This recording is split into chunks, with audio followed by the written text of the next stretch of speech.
Okay guys, finally dah dapat balik rumah ni. The rental tu dah keluar, sort of. Ada sikit-sikit barang dia. Tapi this house is ready untuk kita jual lah sekarang. So dekat sini akan ada TV cabinet, and sekali ada feature wall ni, and ada kitchen cabinet juga. And then kat sini is bilik bawah, bilik maid or bilik guest, connected to the toilet, sharing dengan guest lah. Itu akan connect to the kitchen. Yang best kat belakang ni, dia buka to a lawn. To a lawn lah, nampak?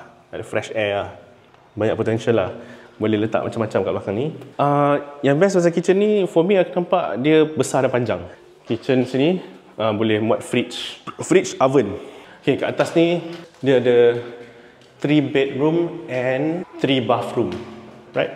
Okay, hall living area kat atas is quite big, and dia ada potential yang kita boleh buat an attic. Dia boleh buat an attic, second layer, tangga kat sini. Okay, and ada 3 bilik. Satu ni bilik satu. It's not a shared bathroom tau.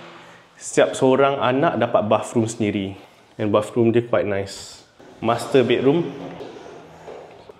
This is the master bedroom. Rumah ni depan dia tak ada rumah orang lain. Rumah ni dia dekat bukit, open lah. So view dia adalah open space. So tak adalah rasa macam berebut-rebut parking ke apa. Kita boleh park kat dalam boleh park 2, luar boleh park 2, across the street boleh park unlimited. Banyak nak park boleh. So korang boleh ada banyak kereta.